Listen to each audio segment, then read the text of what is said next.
Donc, on est au chapitre 10 du Tanya, qu'on appelle les portes de l'unité et de la Emouna, ou de la foi, on traduit comme ça. Alors, c'est un chapitre un peu difficile, un peu comme le chapitre 9. Hein. Donc, on a un livre qui a plusieurs niveaux de lecture, comme tous les livres de Torah d'ailleurs. Hein. Et là, je vais essayer de voir un peu, je vais regarder la traduction évidemment, mais on va essayer de voir ensemble qu'est-ce qu'il y a derrière cette notion. Là, je reprends un petit peu ce qu'on avait vu les chapitres précédents. On avait vu que la notion de sagesse transcende toute chose intellectuelle, qu'on ne peut pas capter la sagesse divine, et on avait une problématique avec la notion d'unification. Comment parler d'unification, d'unité dans la pluralité? Si vous regardez les séphirotes, vous avez plusieurs attributs, et donc on a des fonctions divines qui semblent être multiples, et comment pouvoir ressortir de cet arbre de vie qui est donc une expression multiple, la notion d'unité. Et on a dit unité et émouna, la foi, c'est-à-dire que lorsque on ne peut pas saisir, on a la émouna. Et cette émouna n'est pas une émouna, la foi du charbonnier. C'est une véritable connaissance, mais à un autre niveau que le niveau intellectuel. C'est un petit peu ce qu'on avait pu voir. Donc, le Zohar dit d'abord que ça s'appelle le secret de la foi. Et cette foi est elle-même plus haute que la rationalité. Donc, maintenant, les 3 derniers chapitres qui nous restent, on va montrer de quelle façon ces notions, même si elles procèdent de la foi, parce que c'est insaisissable, il y a quand même quelques éléments qui nous sont donnés à connaître. Sinon, bon, on reste que dans la foi, quoi. Alors donc, à quoi sert l'étude? Donc, ce chapitre particulièrement va parler des séphirotes, mais qui ont comme forme symbolique, expression symbolique, les lumières. Alors, la première chose qu'on dit est que Mikol Makom, au il Vediber Torah Kelashon Bene Adam, que la Torah, elle va s'exprimer selon le langage des hommes. Et pourquoi ne pas rester simplement dans un langage métaphysique? Lorsque je vais utiliser un langage des hommes avec des symboles, comme on va voir tout à l'heure pour la lumière, ça permet à tout à chacun de saisir quelque chose. C'est ça l'idée. Sachez que la notion d'unité, c'est ce qui sera révélé à la fin des temps. L'essence divine, au niveau de son unité, aujourd'hui, on ne peut avoir qu'une approximation. Donc, il y aura une révélation, Velada est attaché, mais tu connaîtras Dieu. Qu'est-ce qu'on peut connaître Dieu? Ce n'est pas son essence, mais c'est son unité. Mais ça se dit quand même au futur. Mais aujourd'hui, qu'est-ce que je peux saisir? Comment je pourrais appréhender cette notion d'unité? Alors, ça ne veut pas dire qu'il est un dans le sens qu'il est seul ou qu'il est le chiffre 1. Donc, on a déjà vu ces éléments-là. Hein. Donc, on va essayer de voir un peu de quelle façon cette unité peut s'exprimer dans la pluralité. Alors,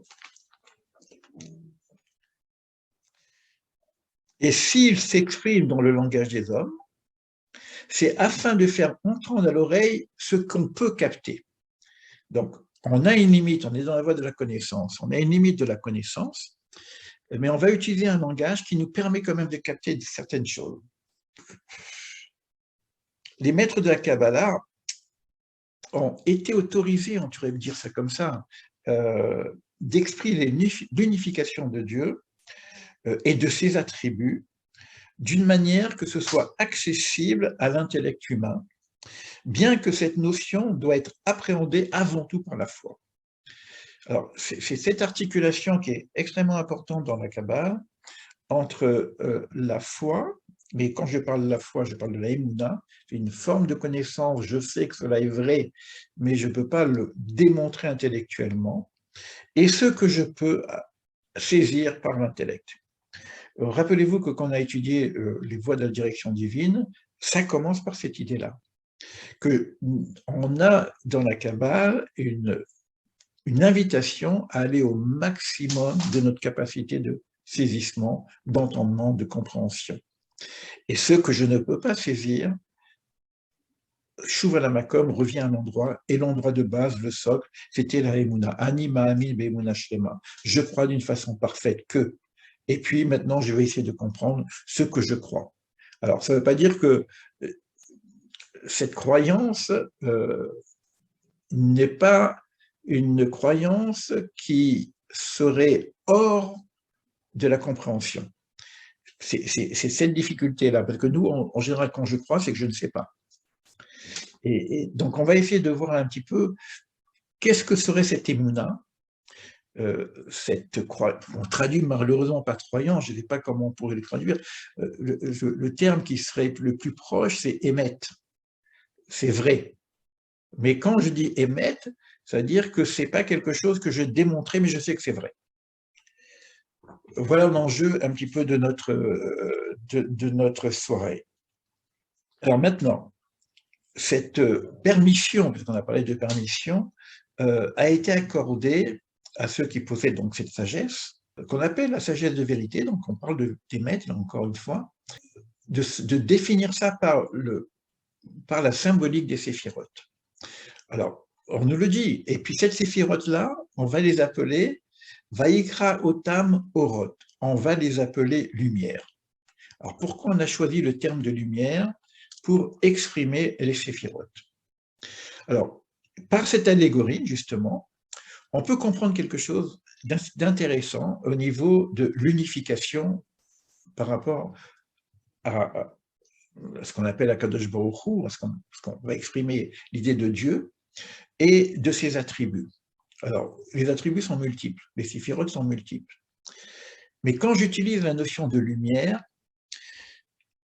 on va le comparer avec ce qu'on appelle le soleil, par exemple.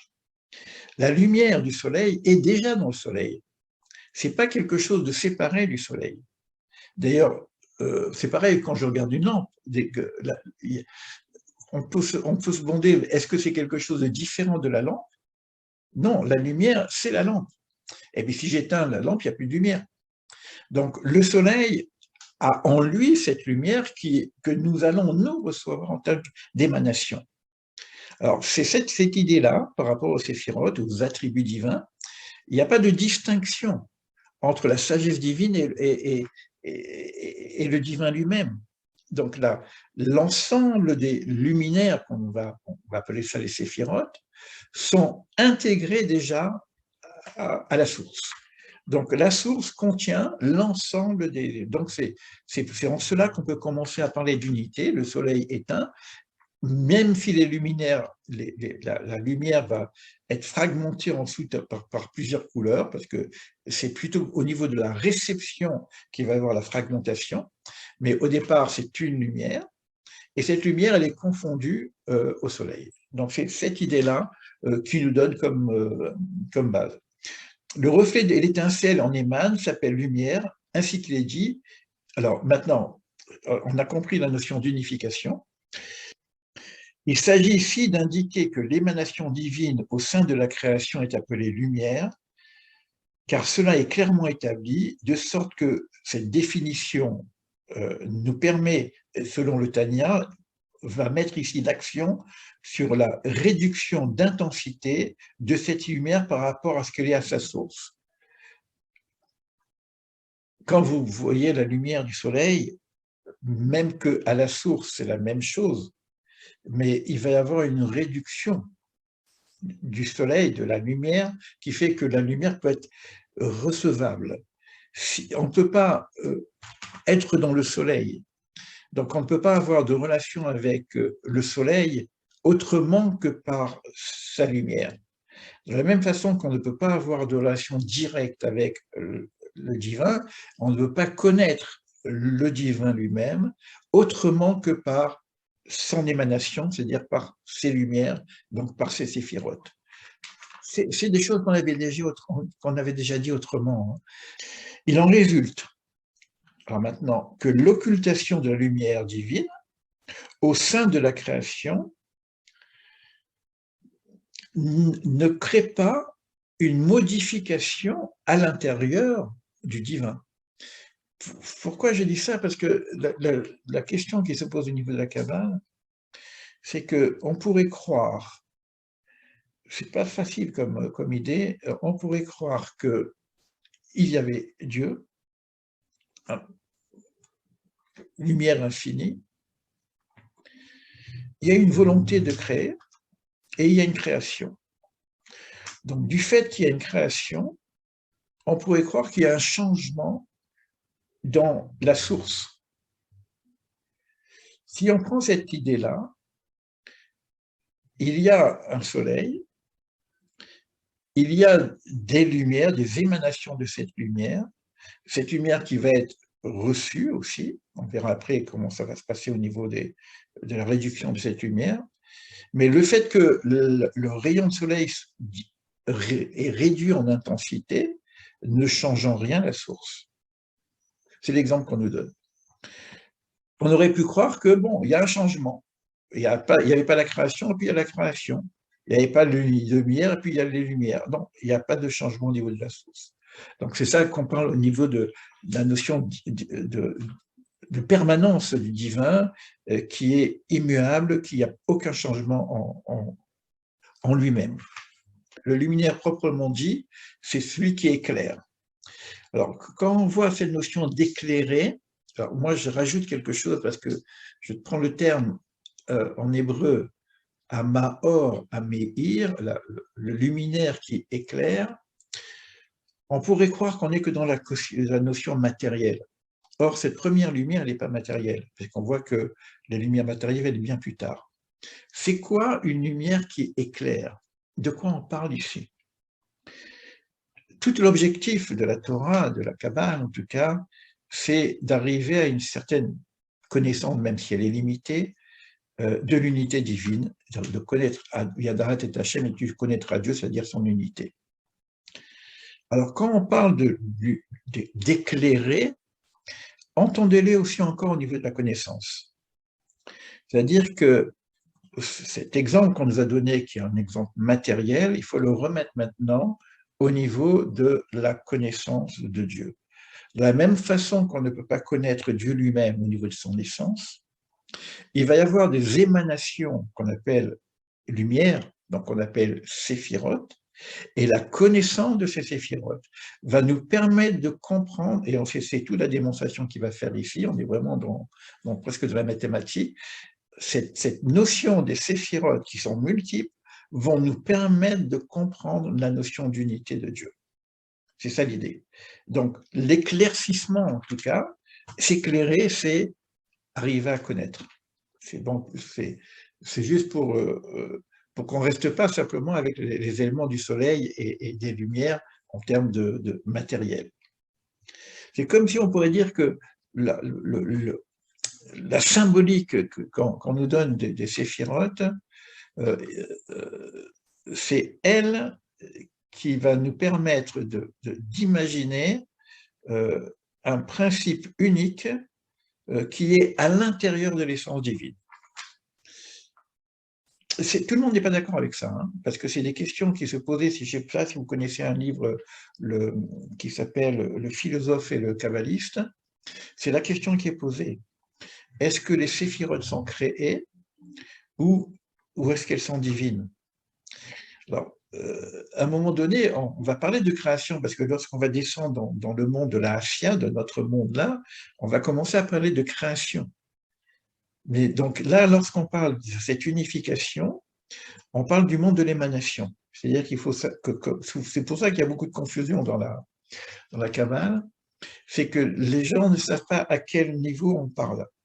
À quel niveau du monde on parle. Si on parle de Hatchilut, c'est une chose. Si on parle de la Beria, c'est la création, c'est autre chose. Et tout ce qui est en dessous de la Beria, c'est quelque chose de totalement différent de ce dont on parle au niveau d'Hatchilut. Et la plupart des enseignements de la Kabbalah parlent d'abord de Hatchilut. Quand on parle d'Adam Kadmon, l'homme, etc., avec ses sifrotes, etc., ou l'arbre de vie, c'est principalement Hatchilut. C'est comme si on parle du divin lui-même. Après, quand il y a création, il va y avoir une forme de dilution jusqu'à notre monde. Et on va voir comment ces choses arrivent, qu'ils ont des questions énormes, comment l'infini peut devenir fini. C'est des questions qui se posent dans la Kabbale. Et il le dit, il va ajouter quand même, pour autant, cette situation, cet exemple qu'on nous a donné, qui est donc le soleil et le rayon, c'est une image très, très, très lointaine de la transcendance, car ces voies dépassent les nôtres. Alors, il reprend ici que, donc on reprend, je crois que c'est dans Isaïe qu'on parle de cette chose-là, toutes les images qui peuvent être énoncées par les sages, même les plus fines, les plus abstraites, qui ne sont nullement, qui font référence à la matière du monde, peuvent uniquement prétendre à donner à l'homme un aperçu lointain de ce qui est censé décrire. Aucune image ne peut faire une description parfaite, car si c'était le cas, celle-ci serait trop éloignée de l'homme, qui, alors c'est ça qui est intéressant, qui ne pourrait donc pas le saisir. Les attributs divins, ça ressemblerait à des fonctions, puisqu'on ne parle pas de l'essence, hein. On va parler de la Nagat Hashem, de la conduite divine. Donc, on va avoir les expressions de fonctions apparemment différenciées. Et on va voir comment le texte va nous expliquer ça. On va voir une fonction de chesed, d'amour, et une fonction de gevura, de restriction, de limite, donc d'émanation infinie et puis de limite. On pourrait dire que c'est des choses différentes. Et on va essayer de voir comment ces choses-là ne sont pas différentes. Du point de vue de la Tzilut et du Créateur. Alors, de la même façon, les attributs saint béni soit-il, sa volonté, sa sagesse, et reçoivent ces noms. Il va y avoir une autre notion, normalement ça devrait nous aider, mais c'est la connaissance des noms. Il va y avoir plusieurs noms qui vont être exprimés au niveau de ces attributs.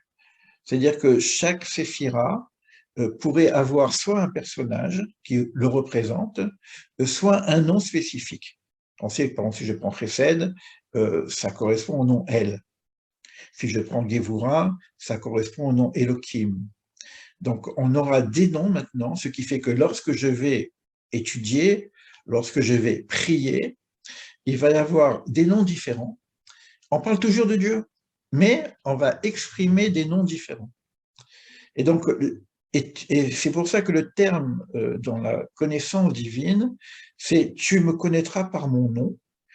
Et pour connaître par son nom, on va connaître les différents noms qu'il y a. Et tous ces noms-là doivent être unifiés à un seul nom. Et ça, c'est toute la science des noms qui sont exprimés par rapport à ça. Je ne pense pas qu'il en parle vraiment ici. Il y a un autre livre qu'on appelle Sha'arei Ora, qui vient nous expliquer le signifiant de chacun de ces noms, par rapport au monde également. Et toute la Kabbale, elle est basée sur ça.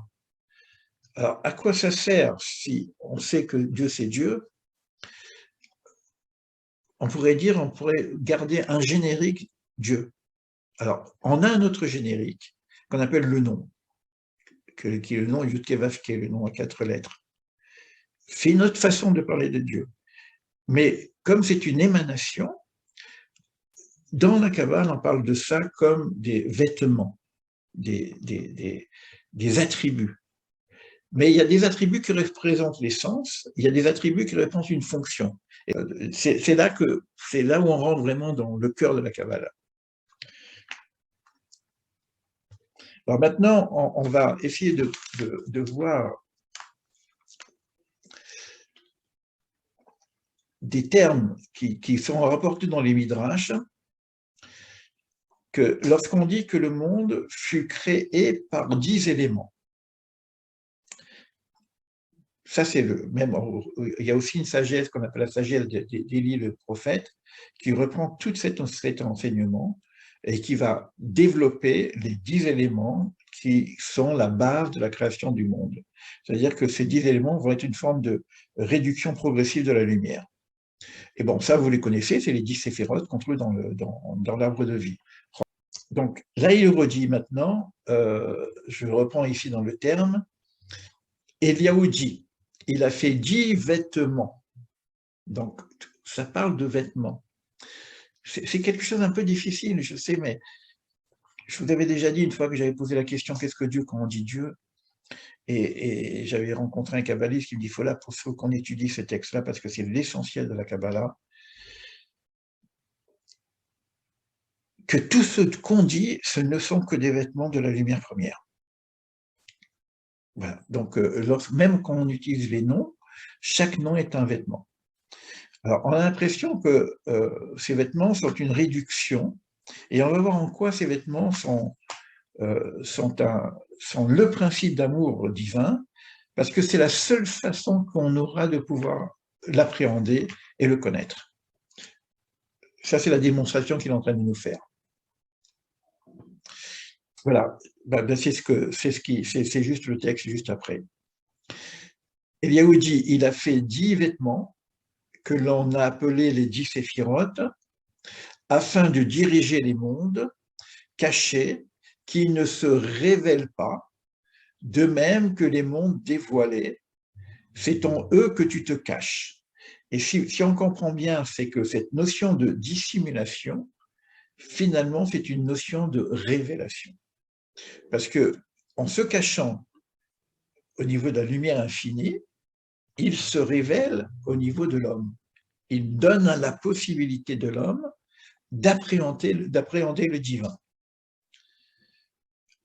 Alors, ça change un petit peu des termes philosophiques ou religieux lorsqu'on parle de Dieu, du bon Dieu, des choses comme ça.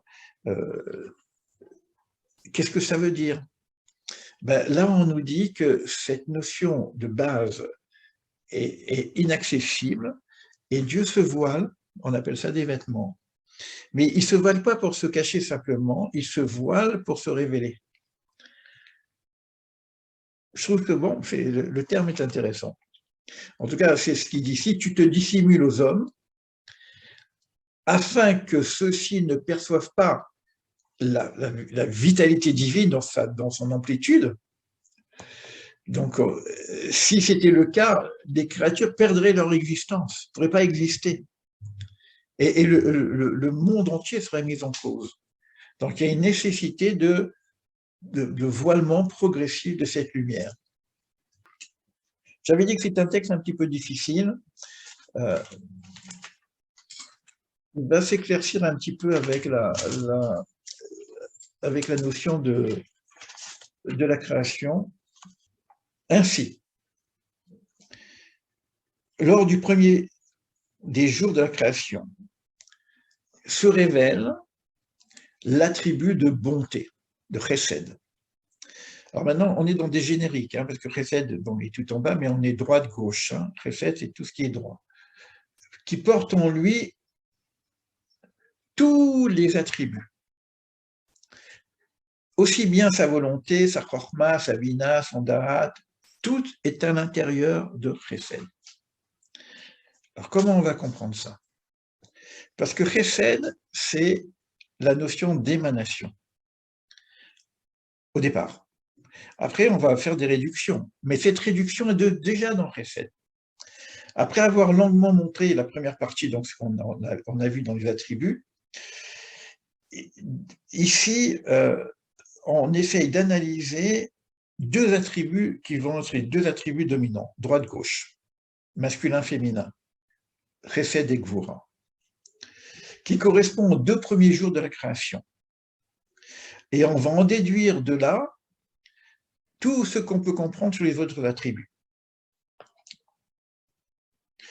Et chaque attribut, tous les attributs, ne sont qu'un élément, un reflet, même si c'est réduit, de ce premier élément qu'on appelle chesed. C'est pour ça qu'on dit que le monde est créé par l'amour. Le principe de base de la création, c'est l'amour. Même quand, on va le voir tout de suite, même quand c'est limité. On me dit la limite, ça réduit. Je vais réduire la lumière, mais c'est de l'amour. Ça nous permet de ne pas nous brûler. Donc, c'est un petit peu ce qu'il essaye de démontrer là. Par l'attribut de chesed que Dieu créa la lumière au moyen de la parole, et la lumière fut. Donc cette notion de lumière au départ, qui est une extension, la première notion de lumière qu'on a dans le premier jour, elle s'appelle amour, tout simplement, parce que c'est l'émanation, c'est le don. Mais ce don-là inclut à l'intérieur, comme on a tout le principe, on peut dire que dans la graine, il y a le peuplier, et dans la graine d'un arbre, il y a l'arbre entier. Donc, cette graine de chesed est inclus aussi la nécessité de réduction de cette lumière pour qu'elle puisse être reçue. Donc, la notion de Gevura, on pourrait dire c'est quelque chose de différent, non. Elle est à l'intérieur même de chesed. C'est pas le Ein Sof, le sans fin, parce que le sans fin, on ne peut rien faire. Donc, on va arriver à la notion de chesed, de bonté, d'expansion, mais dans cette expansion, il y a déjà le principe de limite pour pouvoir que le monde soit, sinon le monde n'est pas. Celui-ci inclut en lui également l'attribut de rigueur de Gevura. C'est-à-dire que l'ensemble de l'univers est basé sur cette lumière première, expansion, mais en même temps sur tous les chimsum, parce qu'on a déjà vu ça plusieurs fois, les notions de réduction pour qu'il y ait progressivement la nature que nous connaissons. On a une discussion un petit peu, une problématique entre le spirituel et le matériel. Et on va voir dans cette idée-là qu'il n'y a pas vraiment de différence entre le spirituel et le matériel. Même le matériel va être là, puisque le matériel, c'est la création, c'est l'objectif final. Or, comme cet objectif final, elle est basée sur l'amour, le matériel va porter aussi en lui la notion du spirituel. Mais il va y avoir une nécessité de séparation, de distinction pour que cela marche. Alors, on va voir comment se dessine la différenciation. De même, le second jour se révèle l'attribut de Gevura. Alors maintenant, on a dit que le premier jour se révèle, mais non, révélation, l'attribut de Chesed. Le deuxième jour se révèle l'attribut de Gevura, qui porte en lui également tous les autres attributs. Alors, c'est quoi cet attribut de Gevura? Vous allez voir là, j'ai trouvé ça assez fort et c'est beau en même temps. Vous savez que dans la création, il y a une notion qu'il y a des eaux, et on a le souffle qui souffle au-dessus des eaux. Le souffle de Dieu. Mais là, il va y avoir une forme de Gevura, de séparation des eaux. On va couper les eaux en deux. Et là, il dit que soit un espace, donc je le prends en hébreu, Vayi rakia metoch hamaim, Vayi mavdin ben maim la maim, qu'il y ait un espace au sein de l'eau et qu'il sépare l'eau de l'eau. Il faut dire qu'on lit des textes comme ça, on ne sait pas trop ce que ça veut dire, quoi. Et ici, donc on est dans la troisième parole de la création, où c'est l'attribut de Gevura qui s'exprime, qui est une séparation, donc une nécessité pour que le monde soit, c'est ce qu'on appelle la différenciation. Vous allez voir, même la nature, comment ça, vous prenez des cellules, etc., il y a des différenciations progressives pour que les choses, les formes se font. Et là, on est dans la première différenciation entre les os des os. Alors, qu'est-ce qui se passe dans ces os? Ça correspond au Tzimtzum, puisqu'il y a séparation. Séparation, c'est donner des limites. Alors, on a une chose une, et puis la nécessité de couper en deux cette notion d'eau. J'avais fait quelque chose par rapport à ça, peut-être que je le redirai pour conclure, qui se rapprocherait un peu plus de nos questions existentielles, mais pour l'instant, je reste dans le texte, même s'il est un peu complexe. Donc, ça correspond au Tzimtzum, à une force de rigueur, afin de cacher les eaux supérieures des eaux inférieures. Donc maintenant, on a un monde où les eaux supérieures vont être d'émanation spirituelle et les eaux inférieures vont être d'émanation matérielle. Pourquoi? C'est de sorte à séparer des premières qui vont devenir matérielles. Sinon, il n'y a pas de matérialité possible. Je reprends l'explication ici. Cela veut dire que les eaux supérieures, dans un premier temps, les eaux, il n'y avait que de l'eau. Est-ce que c'est spirituel, c'est matériel, c'est mélangé. c'est unifié. Maintenant, le fait de séparer le matériel du spirituel, le matériel va prendre sa forme spirituelle, matérielle, et le spirituel va prendre sa forme spirituelle, puisque c'est des eaux d'en bas que va être créée la Terre, puisqu'on va demander que les eaux se réunissent afin que la Terre apparaisse. Donc, on est en train de montrer, je pourrais peut-être faire un petit peu de science, voir un peu comment ça se passe au niveau de l'astrophysique, de montrer comment la Terre apparaît par ses eaux inférieures.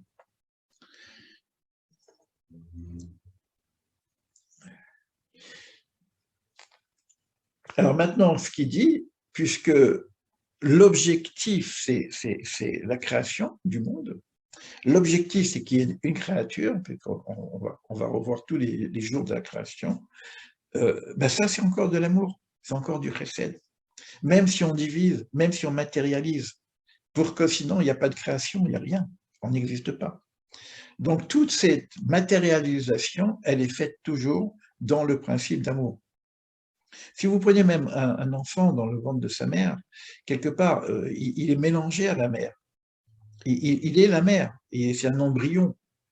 Donc, pour que cet enfant naisse, il faut qu'il y ait séparation, de la même façon. Mais cette séparation va permettre à l'enfant de naître, d'exister. Donc, c'est un acte d'amour. Sinon, ben, l'enfant, il est tout dans le ventre de sa mère.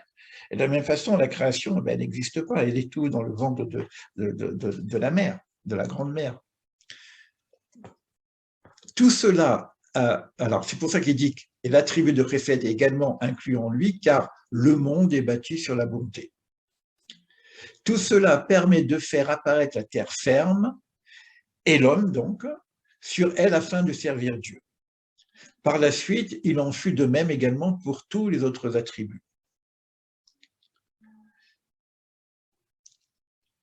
Alors, on ne peut pas rentrer dans le détail, mais il faudrait prendre la Bible, ça nous prendrait trop de temps, mais ici, on voit que les jours de la création, par exemple, le Tiferet va intervenir le 3e jour, Netzach va intervenir le 4e jour, Hod va intervenir le 5e jour, Yesod va intervenir le 6e jour, et Malchut va intervenir le 7e jour, qui est donc la royauté, et qui est finalement notre monde à nous.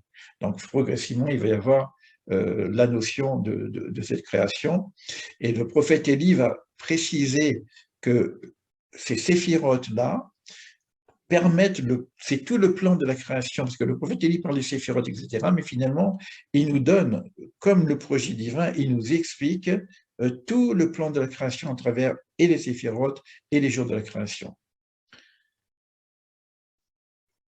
C'est ce que dit Eliaou, ce que je viens de dire en fin de compte, à cette même référence, ce qu'on appelle les tikkunim, pour montrer comment le monde est conduit dans la droiture et dans la justice. Et là, on va reprendre tous les attributs divins, dans la droiture et dans la rigueur, dans la justice et dans la miséricorde, tout cela établit de quelle manière le monde est dirigé. Donc, il s'agit de montrer que toutes les révélations des séphirotes est calculées pour le monde en fonction de ses besoins, et que l'ensemble de ces révélations permet à Dieu de diriger le monde, ce qu'on appelle un Anagat Hashem, dont chaque besoin est satisfait par rapport à la création. Donc, tout le principe des émanations, c'est qu'il faut imaginer qu'il y a un plan, il y a un architecte qui a un plan de création, et finalement, ce qu'on voit à la fin, c'est ce qui est au début de la pensée, et toute notre explication, c'est pour arriver à cette finalité. Et finalement, on parle du plan de la création, c'est comme si on parlait de la pensée divine, qu'est-ce qu'il y a au départ.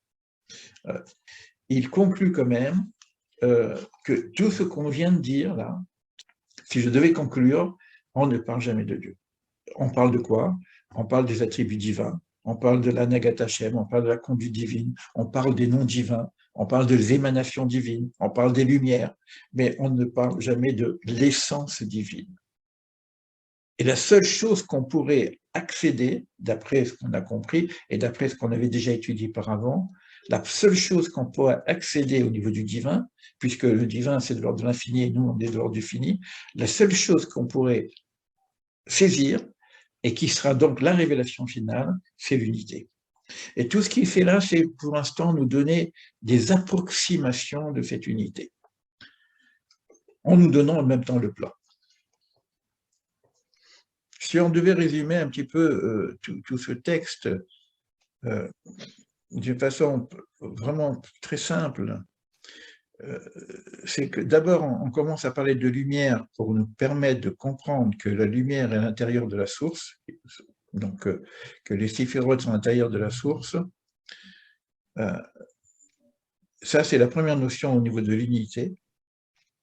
La deuxième notion, c'est que toutes ces restrictions de cette lumière progressive n'est qu'amour, dans la mesure où la restriction, dans notre langage classique, dans notre langage humain, retenir quelque chose, cacher quelque chose, c'est de la rigueur. Mais dans le langage qu'on vient de comprendre ici, ça reste encore de l'amour parce que c'est la seule façon qu'on peut découvrir des éléments qui sont de l'ordre du divin. Ça, c'est la deuxième chose qu'on a pu comprendre. Et la troisième chose, c'est que dans la création, chose qu'on ne voit pas quand vous lisez le texte biblique, vous voyez premier jour, deuxième jour, troisième jour, quatrième jour, cinquième jour, etc. Alors, on ne voit pas le rapport avec les séphirotes, avec l'arbre de vie. Maintenant, si on parle de l'arbre de vie, mais d'où ça vient tout ça? Donc maintenant, on a un plan qui nous permettra de travailler dessus. Hein, parce que là, bon, j'ai lu peut-être un peu trop rapidement, mais on a le plan. On a le plan de la structure séphirotique et le plan de la création. Donc la structure séphirotique, avec les différents mondes, etc., nous permet de comprendre le plan de la création, donc nous permet de comprendre le projet divin, qui est nous-mêmes, et donc qui est matière. Mais que cette matière-là même, je vais presque dire, j'aime bien ce terme-là, que puisque ça commence par la lumière, ben nous sommes, on dit ça dans l'astrophysique, on est des poussières d'étoiles. Ça veut dire qu'on est des poussières d'étoiles, c'est-à-dire qu'on est notre source, c'est la lumière. On est des poussières de lumière, quelque part. Oui, Bernadette, tu veux dire quelque chose? Oui. Donc, si j'ai bien compris, là, dans ce qui a été exposé,